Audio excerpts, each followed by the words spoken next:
have a number of questions about what the lesson might be.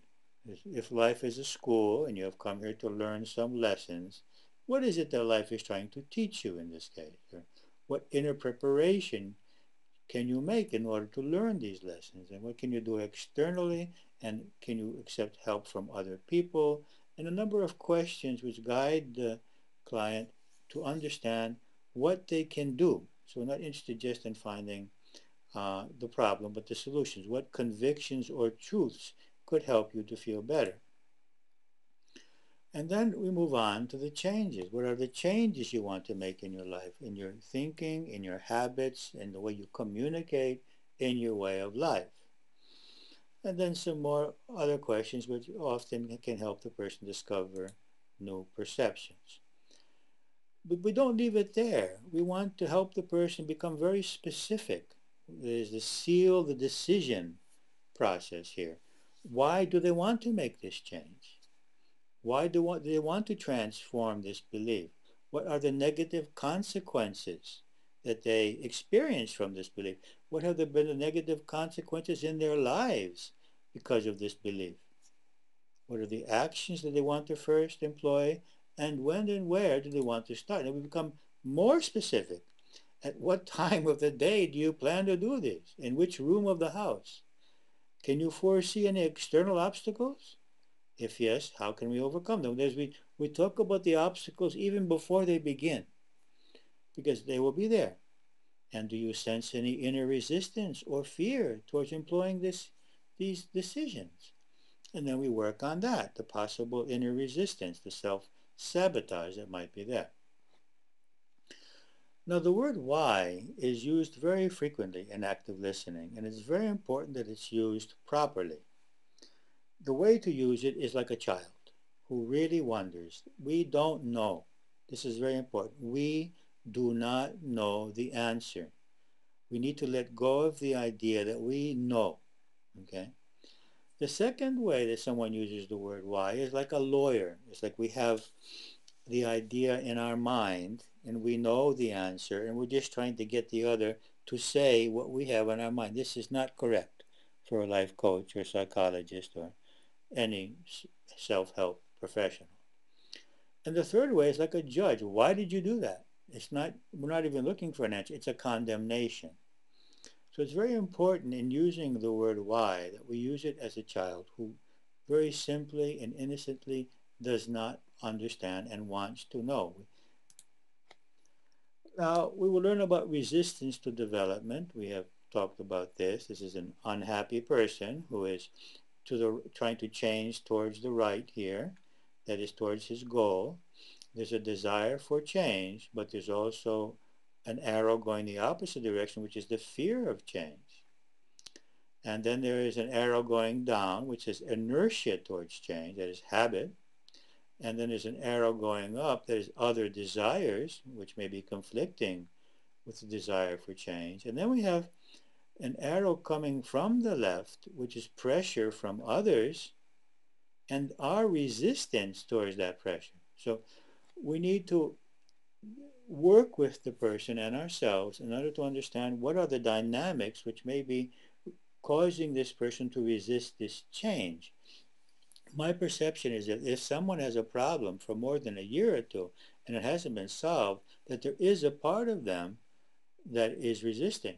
Could be resisting because of the fear, because of inertia, because of other needs, or even resistance to other people.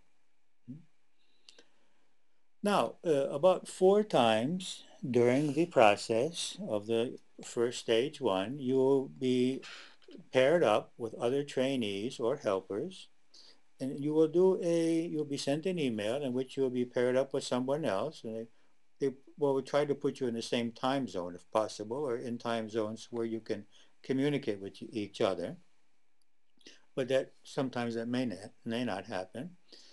And you will send an email to each other, decide on the time of the chat that you want to do, and you will do 2 chats. One will be the life coach, the other will be the client, and then you will change.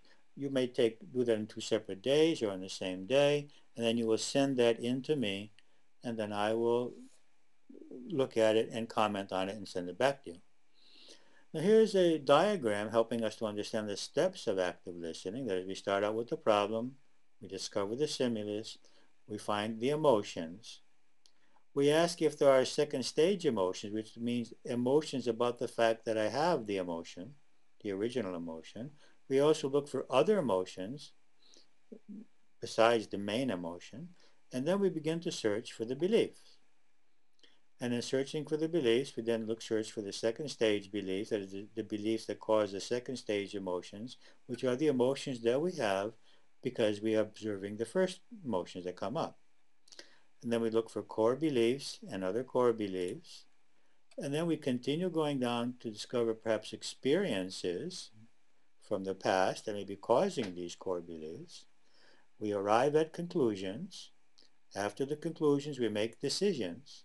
And then why we make those decisions. We try to discover what our lesson is, choose the beliefs we want to change, the actions and techniques we will be employing to make that change, and then during the next meeting with that person, we review, we evaluate what was done, what wasn't done, what is new in the situation, and we just keep doing that over and over again until the person becomes clear.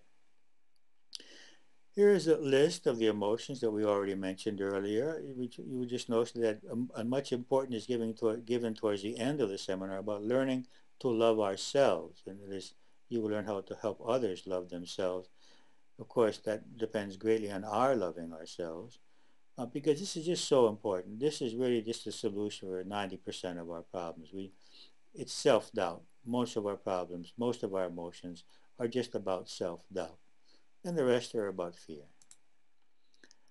And then you will learn how to prepare someone for positive projection and liberation from negative thought forms. You'll learn how to find the main beliefs, the beliefs they want to change, and to create a phrase, and then how to guide them into that. You will be given details about that. And as I mentioned earlier, you will be learning some techniques for dealing with emotions in the present. That is breathing, releasing, dancing, movement, crying, catharsis, bringing to the mind opposite positive emotions. All of this will be discussed in detail. Imagining that we are the other, channeling our emotional energy in various ways, writing about what we're feeling, remembering some truths such as life is a school, or offering selfless service to other people. We will be discussing these. We will spend a number of weeks discovering and overcoming fears. A large amount of the seminar is given to discovering fears and learning how to overcome them. These are two main issues, fear and self-acceptance. You will be sent in the beginning the information about the exam. And this is it. It's an open book exam. You have unlimited time to answer the question. You have unlimited chances that you can send it in. If there's any mistakes, we just send it back to you and ask you to look at it again. Incomplete answers are sent back, and you can just do it until you finish. There are no grades. The only reason for giving this exam is for you to understand, to study, to be sure of yourself that you know what you are doing. Then you receive the Life Coach Certificate. You can see that here. The Holistic Harmony Life Coach Certificate of Completion, Stage 1, Methods of Analysis and Evaluation of Emotions from the Center of Harmonious Living in Athens, Greece, and the date with my signature on it. Any of you interested in moving to Stage 2, you will learn about energy psychology. The common aspects of that is that we can employ it on ourselves. They're quick, often permanent results that can be employed directly on any emotions, including fear, anxiety, anger, guilt, bitterness, rejection. They can be used on physical pain and also to reduce physical symptoms, and in some cases remove the causes of psychosomatic illness. And they can also be used to get free from chemical addictions. Here are a number of the types of energy psychology we use here in Greece. That is TFT, EFT, BSFF, TAT, EMDR, WHEE, that is holistic hybrid of EFT and EMDR, the Sedona method, the freeze frame, Ho'oponopono, and Psych K.